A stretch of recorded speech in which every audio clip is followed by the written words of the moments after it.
Bonjour, bienvenue aux vidéos du cours 9B. Donc, on va maintenant utiliser les plages de cellules créées dans la vidéo précédente dans des formules. Alors, pour faire ça, on va utiliser le fichier démo C09, démo 1, qu'on a utilisé précédemment. Alors, on a créé une plage avec une seule cellule pour la cellule Q20, donc augmentation projetée, qu'on a appelée aug projetée pour augmentation projetée. On a créé aussi une plage avec le tableau vert des ventes de l'année courante et une plage aussi pour le tableau orange pour les ventes de l'année suivante. Alors, on a les petits noms ici dans la liste. Alors, si je veux les utiliser dans des formules, on va commencer par faire le calcul pour la projection de l'année suivante à partir des ventes de l'année courante. Donc ici, ce serait pour le beurre de Pacan, donc ma première cellule, égale les ventes du beurre de Pacan de l'année courante multiplié par, et là, normalement, j'irai chercher Q20, puis je le mettrai en absolu pour être sûr que ça reste Q20, même quand je copie ma formule. On a vu ça dans le cours de tableur 1.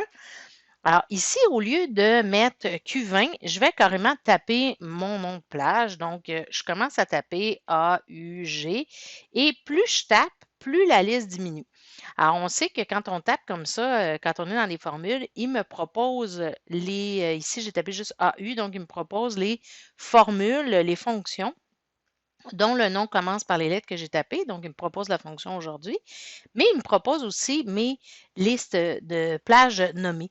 Donc, dans la liste ici, je vais retrouver augmentation projetée. Donc, je n'ai pas nécessairement besoin de l'écrire au complet pour le retrouver ici et il va le mettre. Là, si je faisais Enter ici, j'aurais seulement le montant de l'augmentation et non pas le montant de l'année courante plus l'augmentation ou moins si ça avait été en négatif. Donc ici, il ne faut pas que j'oublie d'ajouter les ventes originales, soit le 750. Alors, on voit ici le calcul. Alors, si je me remets sur ma formule et je regarde, donc je vois vraiment B6 multiplié par augmentation projetée plus B6. Alors, en mettant un nom, un nom à la place dans ma formule, mais c'est plus clair pour moi de savoir que c'est ça, au lieu de mettre Q20, qui ne veut pas dire grand-chose. L'autre avantage aussi, c'est qu'automatiquement, il est en absolu. Donc ici, si je vais copier ma formule fonctionne parce qu'il ne fait pas Q20, 21, 22.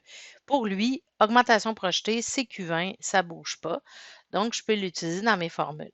Alors, je peux copier vers le bas, vers la droite et ça va fonctionner vraiment comme si j'avais mis un absolu.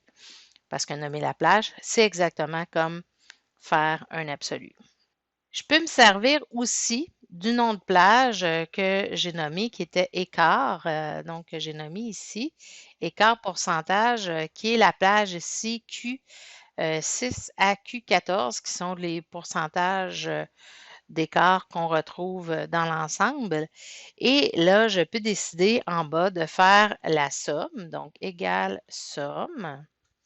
Et là, je pourrais commencer à taper écart. Là aussi, il verrait dans la liste. Mais là, si je ne me rappelle plus du tout par quoi ça commence, le nom, je ne suis vraiment pas certaine, je peux retrouver dans l'onglet Formule, dans la section du milieu, j'ai dans Formule, et là, j'ai la liste, puis c'est plus grand aussi un petit peu que ce que j'ai à gauche. Donc, si mes noms sont un petit peu plus longs, je les vois au complet.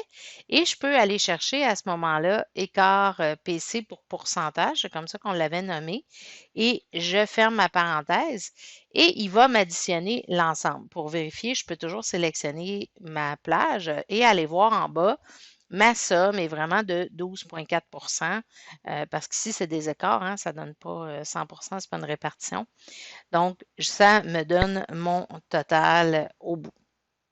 Alors, je peux me servir des plages dans des formules, soit une seule pour faire des calculs spécifiques, ou encore une plage de plusieurs cellules pour mettre dans les moyennes, minimum, maximum et toutes les autres fonctions où j'ai besoin d'avoir une liste. Par exemple, dans les fonctions BD, dans les fonctions recherche V qu'on va faire dans le prochain cours également.